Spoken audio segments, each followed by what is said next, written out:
write your masterpiece. You edit it, you polish it, you get some friends and family to read it, you edit it some more, then boom, you're ready to put your heart on the line. You're ready to query. That's how it's supposed to work, right?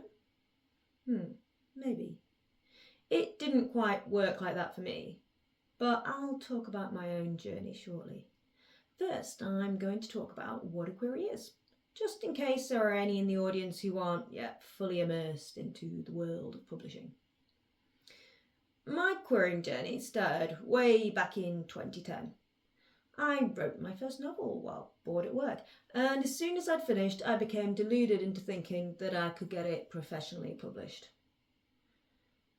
Back then, Amazon was a fraction of the size it is now, and self-publishing was far less accessible to ordinary folk.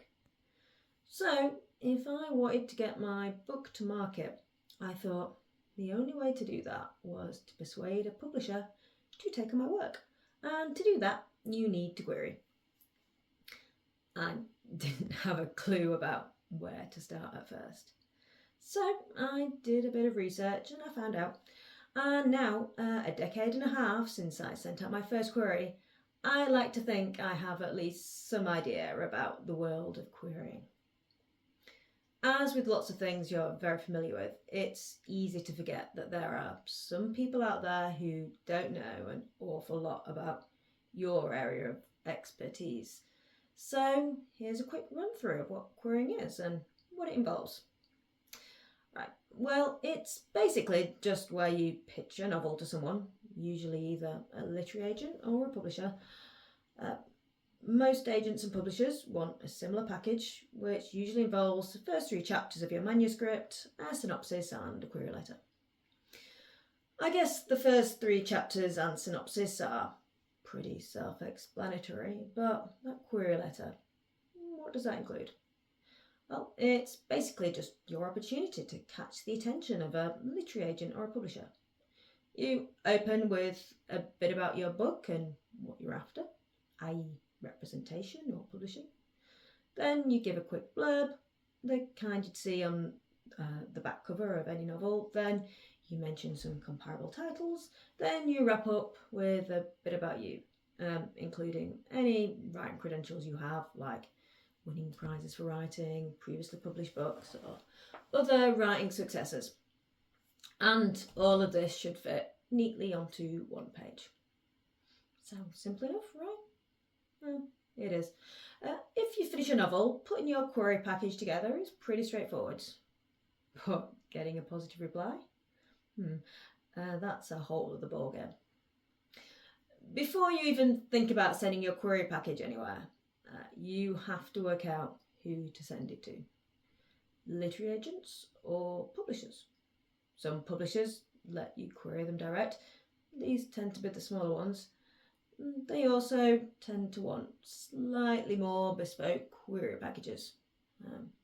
I'll come to that later. But if you want to be published by one of the big names in publishing, like Penguin Random House, Hachette or HarperCollins, then you will need an agent, a literary agent. These big companies are far too large to be bothered by thousands of aspiring authors. They only deal with literary agents who are men and women who have already done the job of picking through a multitude of query packages to find authors they think might have a chance with these publishing giants. You can find out exactly who to query fairly simply. You can just Google find a literary agent.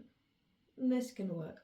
I did it myself as I was prepping this presentation, and after I skipped past the vanity publishers who always pop to the top of searches like this, Pegasus and Austin Macaulay are famous ones, and I actually fell into one of their traps in the very early days. I spotted a blog on Readsy called 50 Literary Agents in the UK Seeking Submissions in 2025. So I took a look, and behold, there were 50 agents listed along with their websites and preferred genres. Happy days.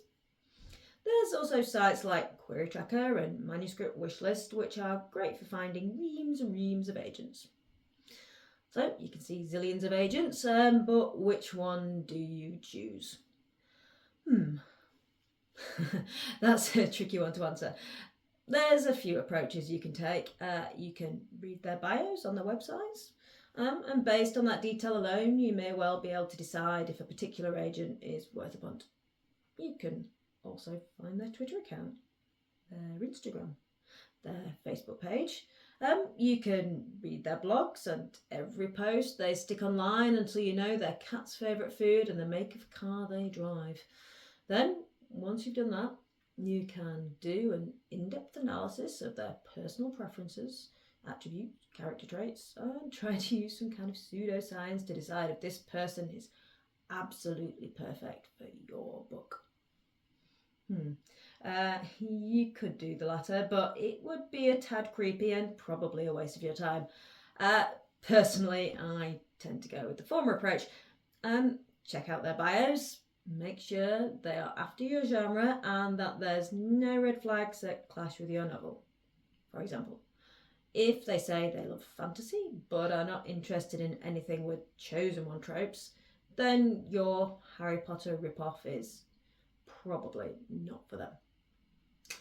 Once you've got your list of preferred agents, double check what they want their query package to look like. Make sure you tailor your query letter so it addresses them by name. Sir, Madame is generally not a good way to go. Plus, make any more tweaks you might think helpful, like, our cats love the same food, so we must like the same books. Maybe not that. But if there is any genuine links you can make from your manuscript to their personal preferences, make sure you flag it in your query letter. Then hit send. And wait. If you want to query publishers instead, or as well as if you like, it works pretty much the same way, except that in my experience, publishers tend to have slightly different submission criteria. Some want complete manuscripts, some aren't bothered about query letters, some want to know what car you drive. No, maybe not that. But they do sometimes have bespoke requests for things they want to see in their submission package. So just like when you query agents, you prep your package, then hit send, and wait. And wait. And wait. Actually, you might not have to wait all that long. There are some agents who are very quick at rejecting you. Some take a while. Some never bother to get back to you. There's one agent who I've queried 3 times with 3 different books, and he's never replied. And I did really think he'd be a good fit. Clearly the feeling wasn't mutual. I'm going to be honest here, I've never personally had a reply beyond a rejection, so am I really the best person to be talking about querying? Well, I suppose this talk is about the agony of querying, not the joy of querying. Maybe if I'd had loads of full requests within weeks of my first submissions, I might describe querying as a joyous experience. But it isn't. It's torture. I've queried 4 different books over the years. The first was the one I mentioned earlier, the one I wrote back in 2010 when I was bored at work. I'm going to be honest here. It stank. It was barely edited, and the writing style was awful. Frankly, it didn't deserve to be published. After that, I didn't write another novel until 2021, when I was bored at work. Are you seeing a trend here? Presentism in the workplace can have unintended consequences, it seems. Anyway, I started writing my second novel, The Queen of Vorn, in October 2021, and by Christmas I'd finished my first draft. I then cracked on with the sequels. By summer 2022, I'd scribbled down a whole trilogy. With The Queen of Vorn drafted, I gave it a quick read through, made some tweaks. Then I thought it was ready to be queried. I'm gonna get published, I thought to myself. At the time I was filled with misguided optimism, and so off I went. Found my agents and publishers. I prepped my packages and hit send. And waited. My first rejections flew in. I thought, great, I'm getting quick replies. This is surely a good sign. But then, as the weeks trickled by and the flow of rejections slowed down, I started to lose hope. Then something else happened. While I was busily sending off more and more queries, with my hope fading but not entirely lost, I decided to get a professional manuscript review. You see, I had a niggling doubt about my work. Even though my mum had read it and told me it was great, I decided to get a second opinion. I feel I should note that from experience, I'd suggest you never trust feedback from friends and family. Well, maybe, unless they happen to be a professor of creating writing at Oxford or something. But anyway, generally I'd suggest you get a second opinion. I paid an editor to give my work the once over, and the report she wrote didn't make for good reading. My manuscript stank. To be honest, nothing I read was a surprise to me. It was simply a confirmation of my suspicions.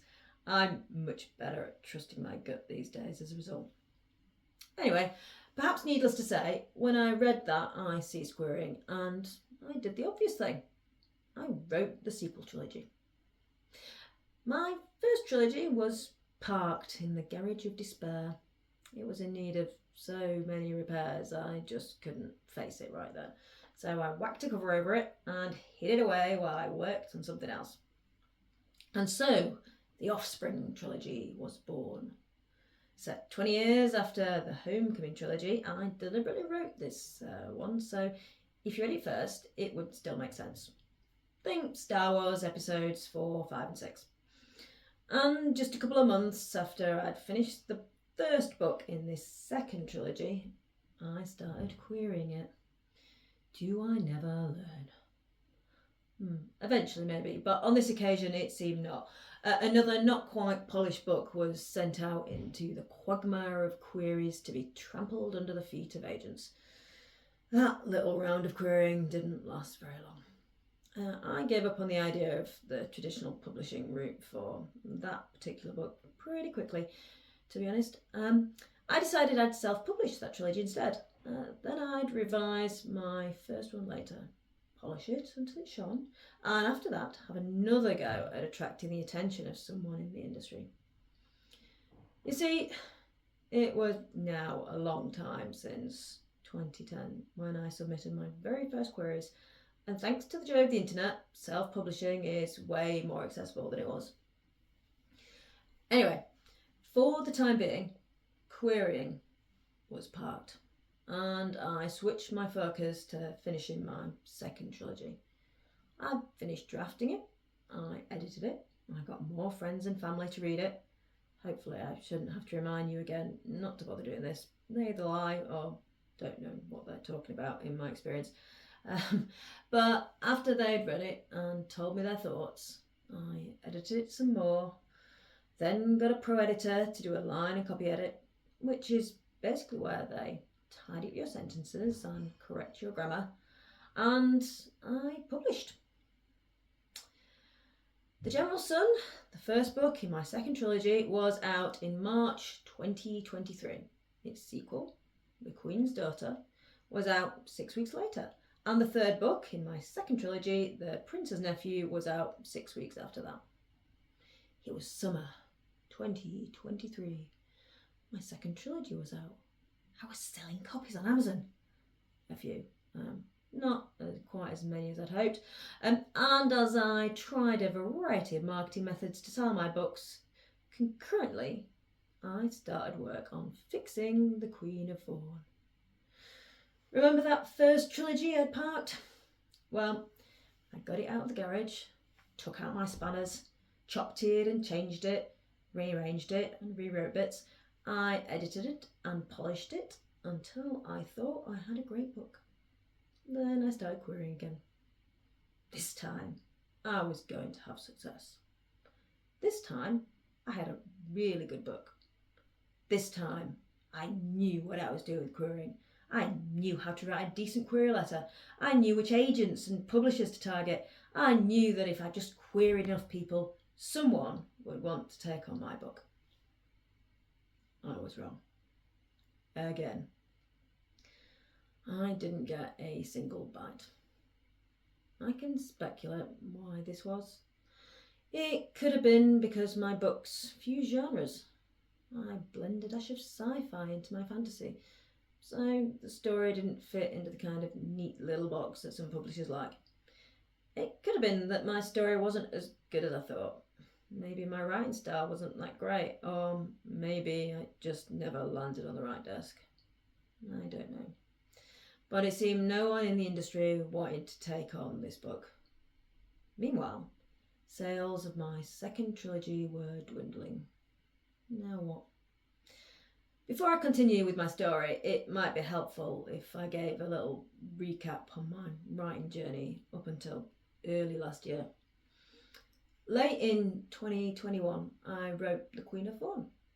In 2022, I finished my first trilogy, started querying my very first book, and which was The Queen of Vorn. I gave up, started writing the sequel trilogy, and briefly queried the first book in that second trilogy, The General Sun. In 2023, I published my second trilogy, edited the first book of my first trilogy, and had another go at querying it.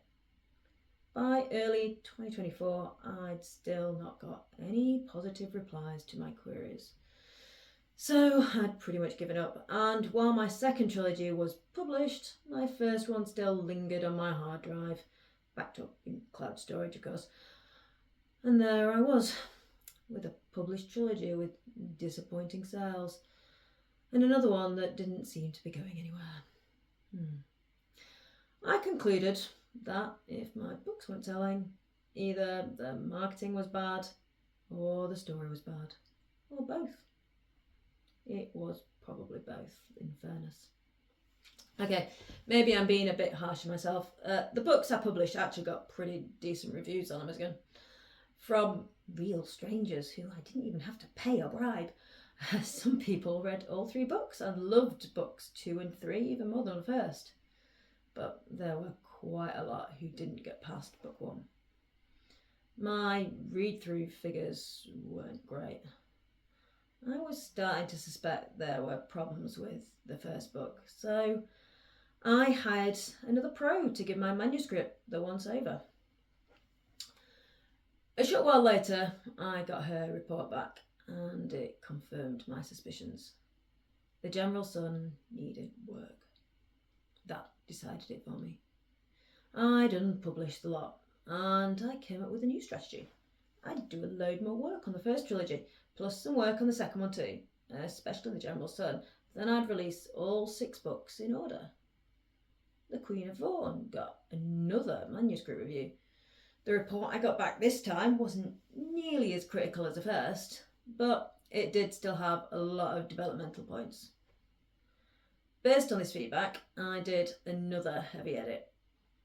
The Queen of Vorn's 2 sequels got the same treatment, and I've just finished a massive edit of The General Sun based on the report that I got back early last year. I'm going to publish the first trilogy this year.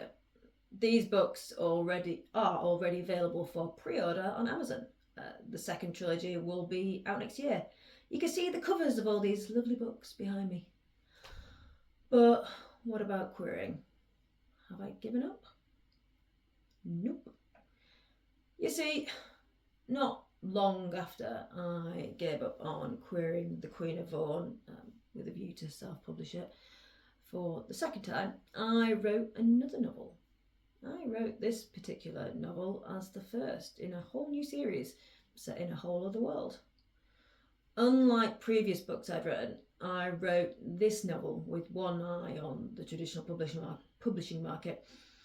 The books I'm publishing this year are unusual in that they mix a bit of sci-fi into fantasy, but otherwise they involve quite a few familiar tropes.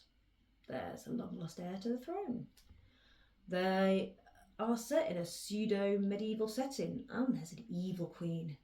If you're a fantasy fan, I imagine all these concepts sound pretty familiar to you. I should note there's loads of unique stuff in there too, in my opinion at least.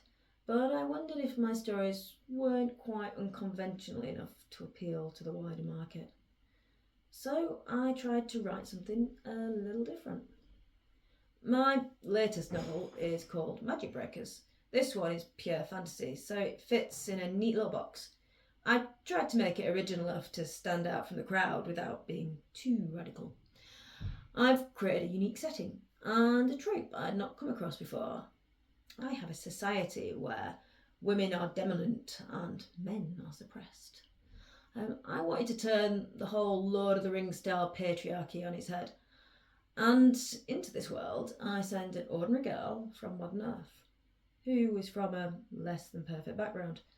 She's a bit of a no-hoper, to be honest. She's joined the army, but she's about to drop out when she ends up falling into this magical world by accident. Here, she gets wrapped up in adventure and becomes the catalyst for change. That's the crux of it. I think it sounds fresh and new, and that it will be a better place to find representation than the other books I've queried in the past. So, after drafting it in autumn 2023, editing it in early 2024, getting some independent feedback, not from friends and family, editing it a bit more, then polishing it as well as I could without paying someone, I started querying again. I sent out a load of queries in September and October last year, but then I stopped. Again. Why? It's not because I've run out of people to query. It's not because I don't believe my story's good enough. It's not because I think no one else in the industry will be interested in it. It's just because I've never had so much as a full request, let alone an offer of representation. And I'm starting to lose hope that I ever will. When I started querying Magic Breakers, it was the 5th time I'd given querying a go. Granted, I think some of my early attempts were always doomed to fail, but with practice, I think I've got my writing and my query package into a pretty good state. But here's the problem. Agents and publishers can get hundreds of queries a month. In some cases, hundreds a week. And your average agent or publisher will take on a handful of new clients a year. The odds really are stacked against you. When you're rejected, it's not necessarily because there's anything wrong with your writing, your query package, or even you. It might simply be that the agent you are querying is looking for a vampire novel set in South America in the 1950s with a female protagonist in her 70s. So, with the best will in the world, your superhero fantasy set in a Lord of the Rings style parallel universe isn't going to cut it, no matter how amazing it is. Okay, I might be exaggerating how prescriptive some agents and publishers really are, and I do suspect they are probably always on the lookout for something that isn't on their wish list, but jumps out at them regardless. But I strongly suspect in the back of their mind they have a pretty good idea what they're after. And your particular style of writing, the voice of your characters, your settings, your themes, may well just not be it. So what I'm getting at is that however good you are, the odds are stacked against you. It's not that I'm trying to put those who want to get a traditional publishing deal off. I'm just trying to put a realistic slant on things. Anyone who wants to go down this route should be prepared for a lot of rejection before you ever get any success. Anyway, back to me.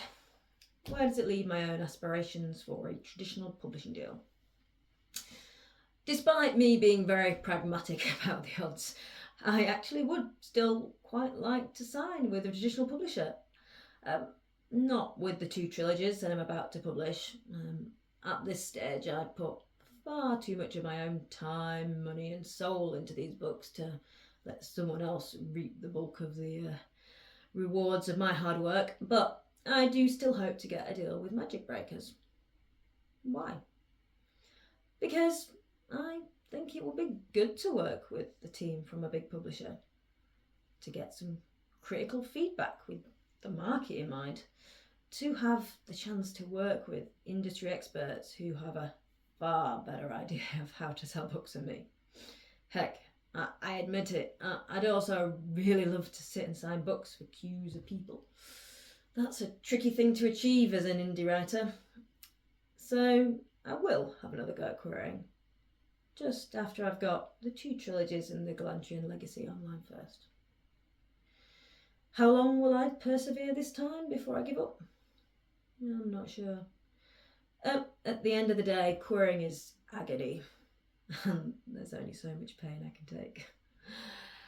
That's all from me. If you want to learn more about me and my books, please do feel free to check out my website. It's at www.charlottegoodwin.co.uk. I've got a long back catalogue of blogs on there where you can read until your heart's content about Charlotte's thoughts on her writing journey. But other than that, thanks so much for listening. Bye.